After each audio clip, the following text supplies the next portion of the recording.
हम लोग यहाँ संघर्ष करने के लिए इकट्ठा हुए हैं।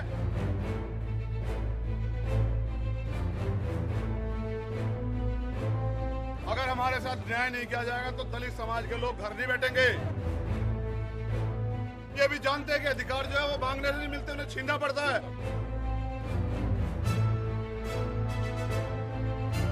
चाहे वो करनाल हो, चाहे वो उत्तराखंड का मुंडेर हो और चाहे वो सहारनपुर हो।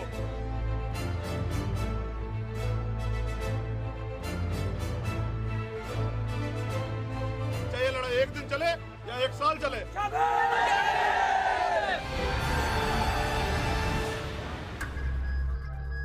21 मई 2017 जंतर मंतर, दिल्ली।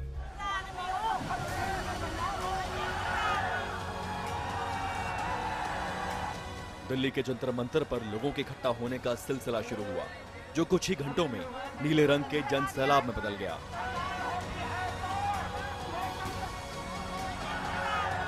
इस जन सैलाब की जड़ें राजधानी से 180 किलोमीटर दूर उत्तर प्रदेश के सहारनपुर में थी।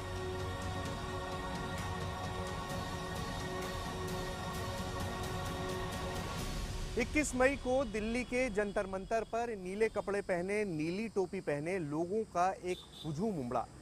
इस भीड़ को देखकर लोग सोच में पड़ गए, आखिर ये लोग आए कहां से और ये लोग कौन हैं। नमस्कार, मेरा नाम सुहेल है और मैं इस वक्त मौजूद हूं सहारनपुर में। वो सहारनपुर जहां से निकली है भीम आर्मी। ये भीम आर्मी है क्या और इसके संस्थापक यानी चंद्रशेखर आजाद, जो खुद को रावण भी कहते हैं, उनकी पर्सनैलिटी यानी उनकी शख्सियत आखिर क्या है।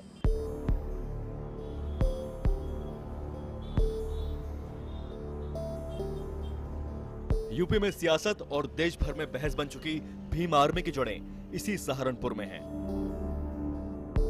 सहारनपुर में दो समुदायों के बीच काफी समय से तनाव था, लेकिन 5 मई 2017 को शोले भड़क उठे। इन्हें बुझाने की अभी कोशिश चल ही रही थी कि 9 मई को एक बार फिर लपटें उठने लगी। सहारनपुर में भड़के शोलों पर सियासत शुरू हुई और बहस में एक नया नाम सामने आया। ये था भीम आर्मी। 9 मई को आगजनी में भीम आर्मी का नाम आया। भीम आर्मी ने ही 9 मई को सभा बुलाई थी। ये सभा देखते देखते हिंसा में बदल गई।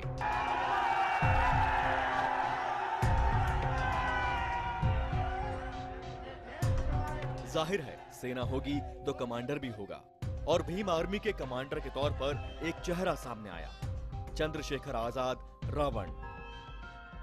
पेशे से वकील चंद्रशेखर आजाद रावण ने दलित समुदाय में अपनी कितनी पैठ बना रखी है, इसका अंदाजा तब हुआ जब जंतर मंतर पर यह जन सैलाब इकट्ठा हुआ।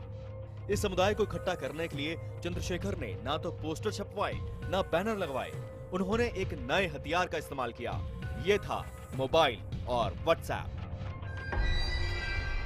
21 मई को जंतर मंतर में जिस तरह से लोगों का हुजूम उमड़ा, उसको देखकर बहुत ज्यादा सोच में लोग हैं कि इतने सारे लोग एक जगह पर एक वक्त में कैसे इकट्ठे हो गए, वो भी तब जब पुलिस ने पूरी कोशिश की कि ये मुमकिन ना हो।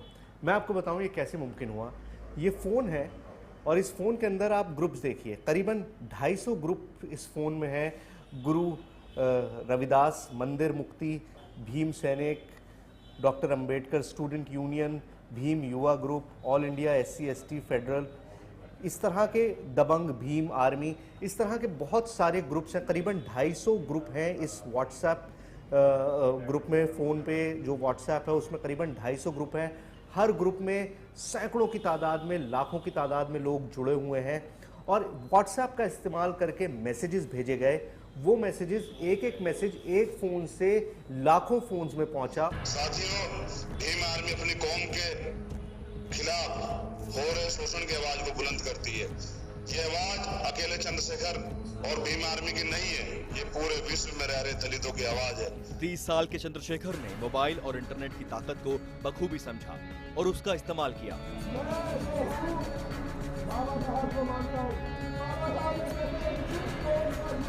दलितों को जंतर मंतर पहुंचने के लिए सिर्फ व्हाट्सएप से संदेश भेजे गए, जिसका असर ये हुआ कि जंतर मंतर पर देश ही नहीं बल्कि विदेशों से भी दलित समुदाय के लोग पहुंचे। ये एक भावनात्मक मुद्दा था जो पूरे देश के, पूरी दुनिया के लोगों को पता था। उसी वजह से जैसे ही हमने 9 तारीख का मैं वो मैसेज किया जंतर मंतर पे इकट्ठा करने का, तो वो सारे लोग उसी भावना के साथ वहाँ जुड़ते चले गए और वो सब लोग एक भावना के साथ जुड़े हैं। और सिर्फ इंडिया के ही लोग नहीं थे, उसके अंदर विदेश से भी बहुत सारे लोग थे। व्हाट्सएप से भेजे गए कई संदेशों में चंद्रशेखर खुद बेहद भड़काऊ तेवरों में दलितों से अपनी बात कहते नजर आ रहे थे। आज इस घड़ी में आपके भाई, आपके बेटे, आपके दोस्त एडवोकेट चंद्रशेखर आजाद को आपकी जरूरत है।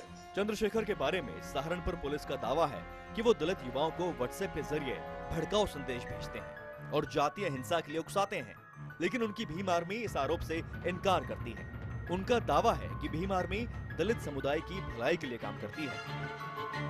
हम 10 रुपए 20 रुपए का तो मेंबरशिप रखते हैं और 100 रुपए सालाना अपने लोगों, नौजवान भाइयों से इकट्ठा करते हैं। और उस पैसे को भी हम कभी शादियां करके, कभी स्कूल चला के, कभी अपने गरीब बच्चों को कॉपियां बांट के, कभी उन्हें ड्रेस दे के उसमें खर्च करते हैं। तो हमारे पास कोई साधन कहीं से बाहर से नहीं आया। भीम आर्मी के बारे में दावे भले ही अलग अलग हो, लेकिन सहारनपुर हिंसा के बाद ये संगठन सुर्खियों में आ गया। भीम आर्मी की स्थापना अक्टूबर 2015 में हुई। सितंबर 2016 में सहारनपुर के एक कॉलेज में दलित छात्रों की मारपीट से इस संगठन को पहचान मिली, लेकिन सहारनपुर हिंसा के बाद ये संगठन पूरे देश में चर्चा में आ गया। सहारनपुर में हालात फिलहाल काबू में हैं। पुलिस ने चंद्रशेखर के खिलाफ कई मुकदमे दर्ज कर लिए हैं। 21 मई को चंद्रशेखर को दिल्ली के जंतर मंतर की रैली में देखा गया था। इसके बाद से वो नजर नहीं आए हैं।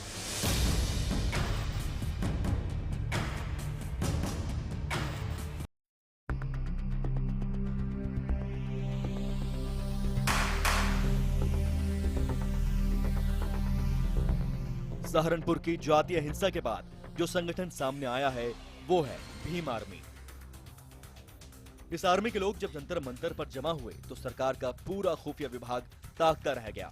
किसी को भनक तक नहीं थी कि सहारनपुर हिंसा के विरोध में जंतर मंतर पर हजारों की तादाद में भीड़ जमा होने जा रही है। इस भीड़ को यहां तक पहुंचाने वाला था चंद्रशेखर आजाद उर्फ रावण। ये भीम आर्मी के संयोजक हैं। जंतर मंतर देश भर के दलितों को इकट्ठा करने के लिए भीम आर्मी के संयोजक चंद्रशेखर ने ही एक मुहिम चलाई थी। सहारनपुर पहुंची न्यूज 18 इंडिया की टीम ने जब इस मामले की पड़ताल की तो कई रहस्य सामने आए। दरअसल इस प्रदर्शन की नींव 9 मई को सहारनपुर के रविदास छात्रावास से रखी गई थी। प्रशासन ने छात्रावास पे इतनी सख्ताई की, वहां हमारे लोग इकट्ठा नहीं हो पाए। उसके बाद हमारे लोगों को वहां से जब इन्होंने नहीं इकट्ठा होने दिया, उसके बाद हमारे लोगों को वहां से गांधी पार्क में इकट्ठा होना पड़ा। वहां तुरंत जाते पीएससी का बल प्रयोग किया और हमारे लोगों पे लाठियां चलाना शुरू किया और हमारे लोगों को वहां से तिदर बिदर कर दिया। दरअसल 5 मई को शब्बीरपुर के हिंसा के बाद चंद्रशेखर और उसकी टीम ने तय कर लिया था कि प्रशासन के खिलाफ प्रदर्शन होगा, लेकिन अपनी ही बुलाई भीड़ पर वो काबू नहीं रख पाए। 9 मई को सहारनपुर में इकट्ठा होने के लिए भी व्हाट्सएप का ही इस्तेमाल किया गया था। व्हाट्सएप का ये मैसेज देखिए, जिसे गुरुदास रविदास मंदिर मुक्ति नाम के ग्रुप से वायरल किया गया था। इसके बाद कई और ग्रुप में भी ये मैसेज भेजा गया। मैसेज में लिखा है, सहारनपुर चलो, जय भीम, जय गुरु रविदास। सभी भाइयों को सूचित किया जाता है कि कल दिनांक 9/5/2017 दिन मंगलवार, स्थान रविदास छात्रावास, दिल्ली रोड, सहारनपुर में दलितों पर हो रहे अत्याचार को देखते हुए एक विशाल दलित महापंचायत का आयोजन किया गया है, जिसमें मेरा आप सभी साथियों से निवेदन है कि ज्यादा से ज्यादा संख्या में भाग लेकर इस महापंचायत को सफल बनाएं। सभी साथियों को क्रांतिकारी जय गुरु रविदास और जय भीम। आपका अपना राहुल भारती, अध्यक्ष संत शिरोमणि गुरु रविदास मंदिर मुक्ति आंदोलन समिति। इसी व्हाट्सएप मैसेज के जरिए ही ये पंचायत बुलाई गई थी, जिसके बाद सहारनपुर का माहौल और बिगड़ गया। 9 मई को दलित पंचायत के बाद कई जगह आगजनी की घटनाएं हुई। इसके बाद चंद्रशेखर के खिलाफ रामनगर थाने में मुकदमा दर्ज किया गया। चंद्रशेखर पर लोक शांति भंग करने और हत्या के प्रयास का मुकदमा दर्ज है। सहारनपुर तो भीम आर्मी की भड़काई आग में सुलग रहा था, लेकिन चंद्रशेखर के दिमाग में अभी कुछ और भी पक रहा था। यह था दिल्ली पहुंचकर जंतर मंतर पर अपनी ताकत दिखाना। 21 मई की प्लानिंग शुरू हो गई थी और व्हाट्सएप पर चंद्रशेखर की भीम आर्मी एक बार फिर जुट गई थी। 9 मई के बाद पुलिस और प्रशासन तो अपना काम कर ही रहा था, लेकिन भीम आर्मी और चंद्रशेखर आजाद ने अपना हथियार बनाया सोशल मीडिया को। व्हाट्सएप के जरिए लोगों को मैसेजेस जारी किए गए जिसमें जंतर मंतर पर होने वाली 21 तारीख की मीटिंग के बारे में बताया गया। ऑन रिकॉर्ड इस बात को कोई भी कबूल करने को राजी नहीं है, लेकिन हमको ये पता चला है कि खास तौर पर लोगों को हिदायत दी गई कि ये मैसेजेस किसी भी तरह से दलित समाज के बाहर ना निकलें और सिर्फ दलित समाज के लोगों तक ही पहुंचे। अब तक लोकल पुलिस सहारनपुर के हालात संभालने में जुटी थी। जातीय पंचायतों पर रोक लग चुकी थी। सहारनपुर में धारा 144 लागू होने के बावजूद भीम आर्मी इस कोशिश में थी कि बड़ी पंचायत फिर बुलाई जाए। सहारनपुर पुलिस ये तो जानती थी कि भीम आर्मी पंचायत करने की फिराक में है, लेकिन कहां और कब ये किसी को पता नहीं था। लोकल इंटेलिजेंस को इस बात की भनक तक नहीं थी। जंतर मंतर पर होने वाले अपने इस आंदोलन को कामयाब बनाने में भीम आर्मी और चंद्रशेखर आजाद ने कोई कसर बाकी नहीं रखी। अंदेशा था कि पुलिस दबिश देगी और लोगों को दिल्ली पहुंचने से रोकने की पूरी कोशिश करेगी। इसीलिए 21 मई से 3 दिन पहले ही चंद्रशेखर आजाद अपने साथियों के साथ दिल्ली में पहुंच चुके थे और पहाड़गंज के एक होटल में ठहरे हुए थे।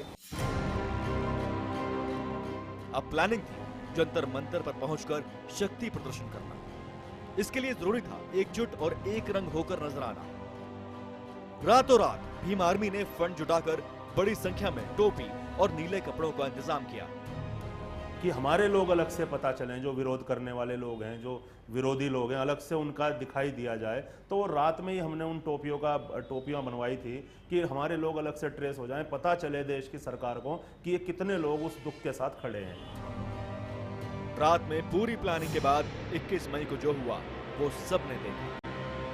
आंदोलन को कामयाब बनाने के लिए भीम आंदोलन ने कितनी माइन्यूट डिटेल तक प्लानिंग की, इसका अंदाजा आप इस बात से लगा सकते हैं कि उनको ये जानकारी थी कि 21 मई को जंतर मंतर पर 2 और प्रदर्शन है और वो चाहते थे कि उनके लोग अलग नजर आएं ताकि आसानी से आइडेंटिफाई किए जा सके। 9 मई को सहारनपुर के गांधी पार्क में जब भीम आर्मी के लोग जमा थे, तब पुलिस ने हालात बिगड़ने से रोकने के लिए इस पंचायत को रोकने की कोशिश की थी, लेकिन भीम आर्मी ने पुलिस बल पर जमकर पथराव किया था, जिसमें कई अधिकारी घायल हो गए थे।